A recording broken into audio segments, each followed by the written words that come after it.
Welcome to the Intimate Marriage Podcast. I'm your host, Alexandra Stockwell. I'm a physician and an intimate marriage expert, and I specialize in showing couples how to have incredible, passionate relationships. I've been married for 25 years. My husband and I have 4 children and full professional lives, and we've created an amazing relationship. If you want to deepen your understanding of your own relationship and learn to access new heights of emotional, sensual, and erotic intimacy, you're in the right place.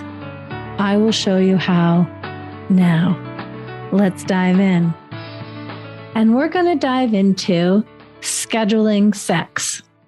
How do you feel about that? Is it something you've ever done? I mean, so many people either consciously or unconsciously have the idea that when you're really attracted to one another, then sex is spontaneous. You just can't keep your hands off of one another. That's what we see in the movies. Oh, we think of Olivia and the president in Scandal. I mean, actually, I can't even remember if that's her name, Kerry Washington. Anyway, I mean, think of any movie or book or TV show where the lead characters just have the most amazing chemistry. And the way we know that they are really sexually attracted to one another is they can't help but have sex. It's like the best of our animal nature takes off and gives us the most gratifying experiences. And if we're going to plan sex, well, that feels like it's a little pathetic. And it's basically like anything else on our to-do list. And passion is not supposed to be on our to-do list. On our to-do list are the mundane things like going grocery shopping, making sure the oil is changed regularly, looking into which realtor we're going to use to buy a new home. Like, these are the kinds of things that go on a to-do list, not lovemaking and connecting with our beloved in such intimate, gratifying ways. Because if we plan it, then it's not erotically motivated. That's how that narrative goes. And I'm really sympathetic to that narrative. If you've dealt with infertility or you've heard about it from any of your friends, you know that can really take a toll. It can be really draining. It can transition sex into something that is more mechanical and focused as a means to an end.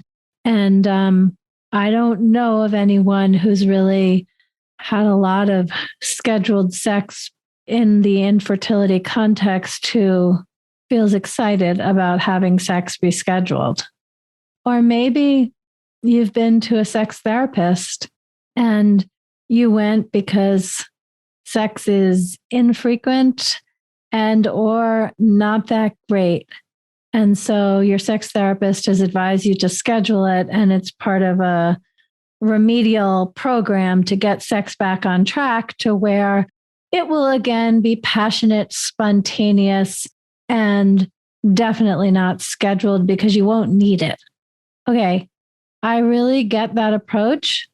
I'm sympathetic if it's yours. And I really hope that by the end of this episode, you have a totally different view of scheduling sex.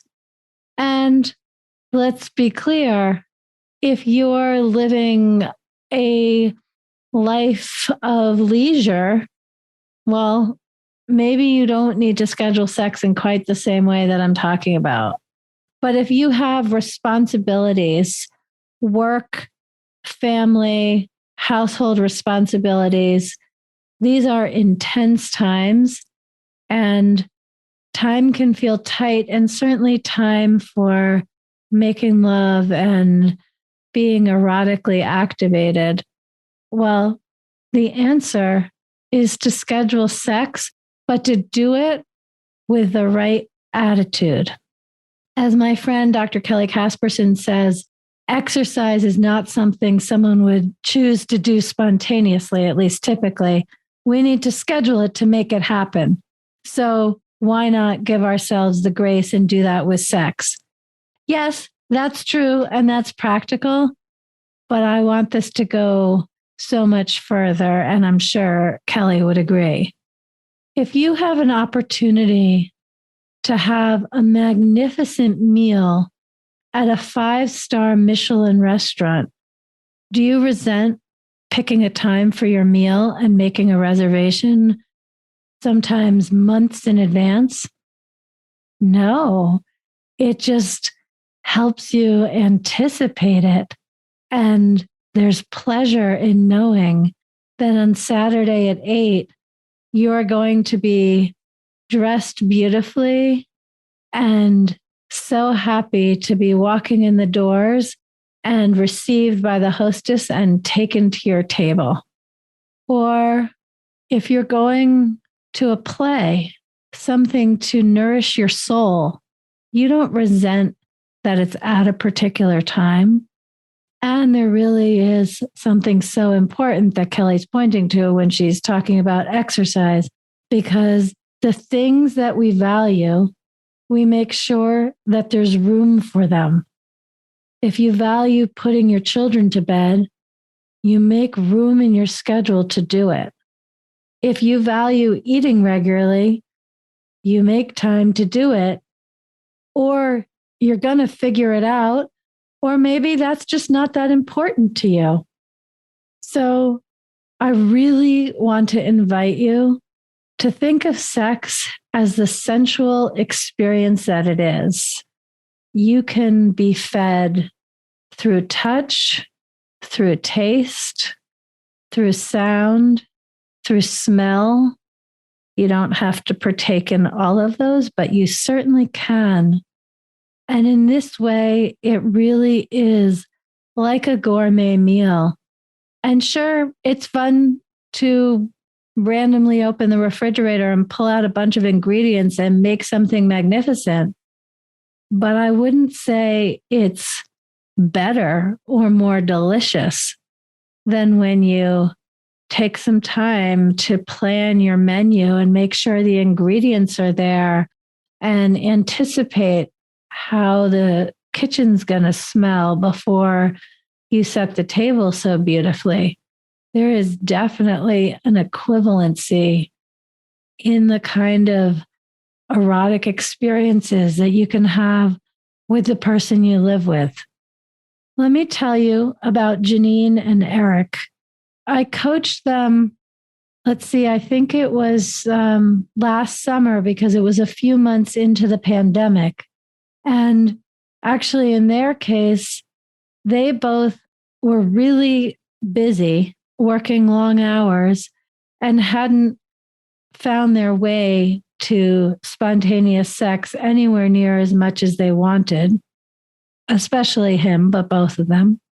And then the pandemic came and they were at home. And I think they thought that that would open up the flirtatious, intimate energy because they'd be together, something that they'd been missing for a while.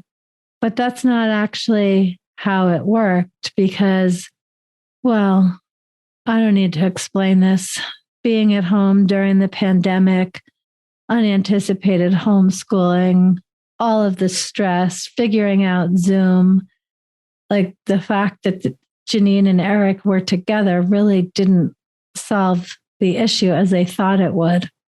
So when I coached them, there were a number of things that we focused on, mostly how to connect with one another, how to each have their own experience despite being under the same roof, and be open and present and honoring of the other ones. So really, our focus was on communication, vulnerability, seeing and being seen, hearing and being heard. But also, there was the question of sex. Because, yes, they were spending more time near one another, but they actually were having less sex than they had before. So I suggested that they schedule it. And at first, they were pretty put off. But I talked to them the way I've just talked to you about reservations at a gourmet restaurant and how fun it is to look forward to it and think in advance what you're going to order. Do you want lamb? Are you going to have the vegetable curry? Is this the night for filet mignon? Or you don't have to think about it at all until you get there. That is both ways work when anticipating sexual experiences, of course. But anyway, they trusted me and they were willing to try it. And because I talked about it as being like a reservation at a fabulous restaurant, they could get into it and be a little bit flirtatious about it. In fact, Eric loved anticipating it. And so even if they weren't interacting about it and Janine wasn't thinking about it at all, he definitely appreciated being able to anticipate it. And the real key when it comes to scheduled sex is both anticipating it the way you would anticipate a beautiful meal that you've made reservations for, but also knowing what you need to really enjoy yourself. And it depends what you need, how that's going to work. So in Janine's case, when they had a plan to have sex at 9:00 on a Thursday night, she made a point of asking Eric to put the kids to bed that night because she wanted to take a bath ahead of time and be really relaxed and let go of the day so that she would be oh so ready at 9:00. And so if you schedule sex and you have an opportunity to get ready the way you would get ready for a date, then that's really beautiful. I have to say that when my husband and I schedule sex, it's not always a context in which I'm going to be taking a bath ahead of time and getting ready. In fact, we sometimes schedule it for 5:30 in the morning because it is such a fun way to start the day. Anyway, I have learned over the years what needs to happen inside me so that I'm ready.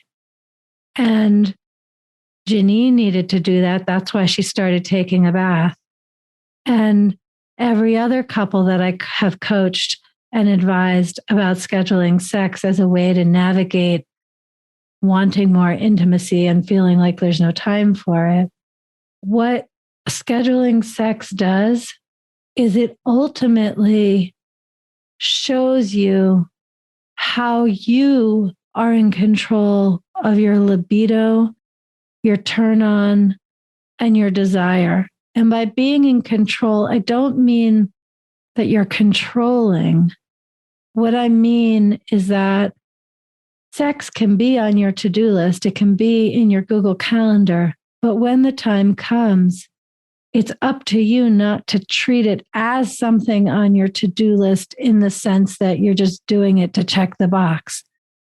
You need to practice letting go of what's on your mind and all the things that distract you. You need to practice breathing more deeply, slowing down, paying attention to what is arising in you.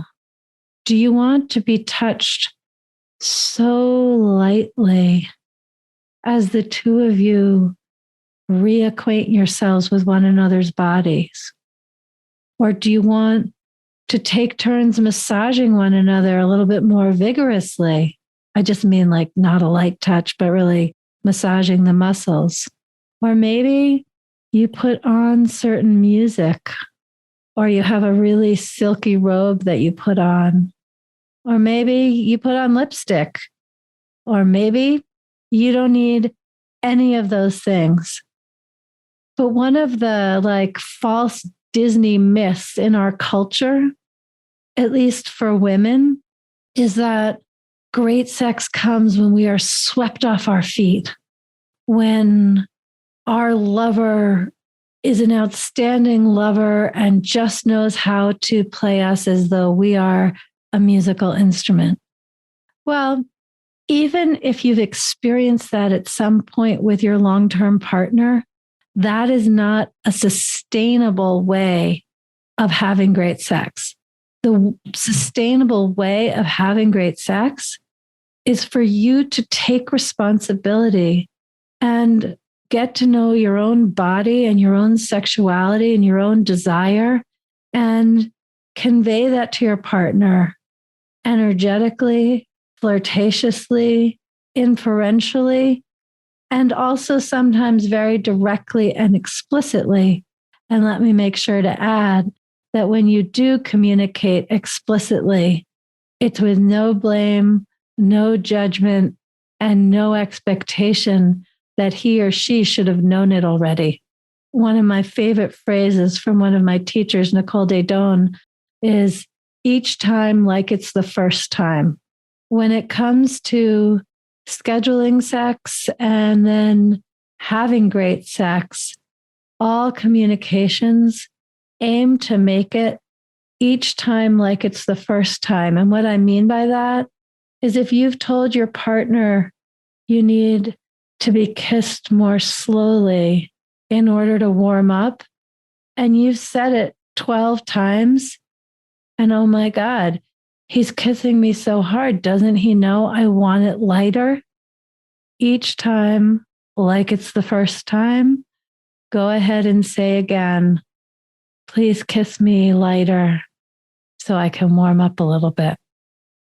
One of the things that scheduling sex does is it evokes intentionality, and all of our areas of life benefit from vibrancy, aliveness, creativity, passion, and definitely intentionality. So try it. In fact, this is a really good episode to have your partner listen to as well. So he or she knows where you're coming from and immediately understands that your desire to schedule sex does not mean there's a problem. This is not fixing a problem. It can be used to fix a problem, but it also can be used to express your priorities. If one of your values is a rich, erotic life with your partner, well, does your calendar reflect that value? Does how you spend your time reflect that value? Let the answer be yes. And I want to tell you, I have this fabulous program. It's called Intimacy. It's 8 relatively short audios. It's just like, in a way, a super short podcast series. And in Intimacy, I define intimacy and I name the 3 biggest blocks to emotional intimacy and how to resolve them, the 3 biggest blocks to sensual intimacy and how to resolve them, and the 3 biggest blocks to erotic intimacy and how to resolve them. So I'm going to have the link to Intimacy in the show notes. I just think that program is an ideal companion to this episode. And if you want more juicy, dynamic, fantastic intimacy in a regular way that you can count on, go ahead and make sure that your partner listens to this episode as well. And both of you dive in and listen to Intimacy. It's really going to rock your world, open your minds, and let your bodies come closer together. Thank you for listening to the Intimate Marriage Podcast. For more information about Alexandra, her book, and her coaching services, go to theintimatemarriagepodcast.com.